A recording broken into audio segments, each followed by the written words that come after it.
विधाता ने उस स्त्री की ऐसी रूप की राशि बनाया है कि 100 करोड़ रति कामदेव की स्त्री उस पर न्यौछावर है। उनके छोटे भाई ने मेरे नाक कान काट डाले। मैं तेरी बहन हूँ। यह सुनकर वे मेरे हंसी करने लगे।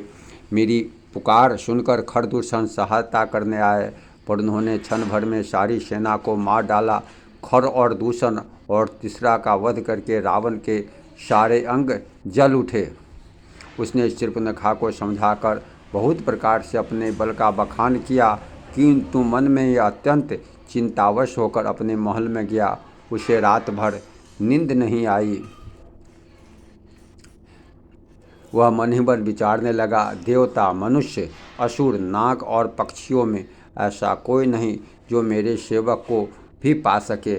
खरदूषण तो मेरे ही समान बलवान थे, उन्हें भगवान के सिवा और कौन मार सकता है।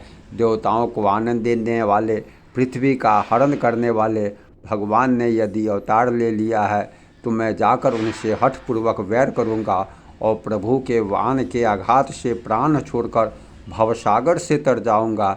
इस तामस शरीर से भजन तो होगा नहीं, अतएव मन, वचन और कर्म से यही दृढ़ निश्चय है, यदि वे मनुष्य रूप में कोई राजकुमार होंगे तो उन दोनों को रण में जीतकर उनकी स्त्री को हर लूँगा।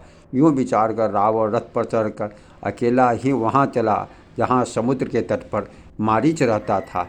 भगवान शंकर कहते हैं, हे पार्वती, यहाँ श्री रामचंद्र जी ने जैसी युक्ति रची वह सुंदर कथा सुनो। लक्ष्मण जी जब कंद मूल फल लेने के लिए वन में गए तब अकेले में कृपा निधान और सुख के धाम श्री रामचंद्र जी हंसकर जानकी जी से बोले, हे प्रिय, हे सुंदर पातिव्रत धर्म का पालन करने वाली सुशीले, सुनो, मैं अब कुछ मनोहर मनुष्य लीला करूँगा। इसलिए जब तक मैं राक्षसों का नाश करूँ तब तक तुम अग्नि में निवास करो। श्री राम जी ने ज्यों ही सब समझाकर कहा, त्यों ही श्री सीता जी प्रभु के चरणों को हृदय में धरकर अग्नि में समा गई।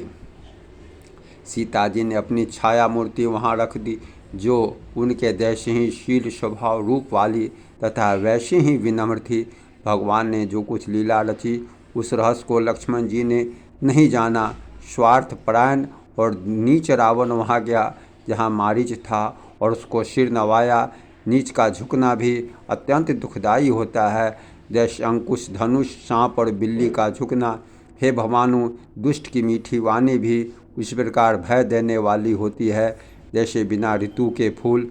तब मारीच ने उसकी पूजा करके आदरपूर्वक बात पूछी, हे तात, आपका मन किस कारण इतना अधिक व्यग्र है और आप अकेले आए हैं। भाग्यहीन रावण ने सारी कथा अभिमान सहित उसके सामने कही। फिर कहा, तुम छल करने वाले कपट मृग बनो, जिस उपाय से मैं उस राजवधू को हर लाऊं। तब उसने मारीच से कहा, हे 10 शीश, सुनिए, वे मनुष्य रूप में चराचर के ईश्वर हैं। हे तात, उनसे वैर न कीजिए, उन्हीं के मारने से मरना और उनके जिलाने से जीना होता है। जीवन का सबका जीवन मरण उन्हीं के अधीन है। यही राजकुमार मुनि विश्वामित्र जी के यज्ञ की रक्षा के लिए गए थे। उस समय श्री रघुनाथ जी ने बिना फल का वाण मुझे मारा था, जिससे क्षण भर में मैं 100 योजन पर आ गया। उनसे बैर करने में भलाई नहीं है। मेरी दशा तो भृंगी के कीड़े की सी हो गई है।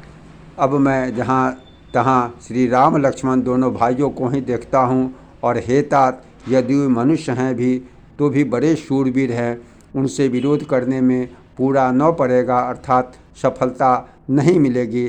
जिसने तारका और सुबाहु को मारकर शिव जी का धनुष तोड़ दिया, खर और दूषण और तीसरा का वध कर डाला, ऐसे प्रचंड बली भी कहीं मनुष्य हो सकते हैं।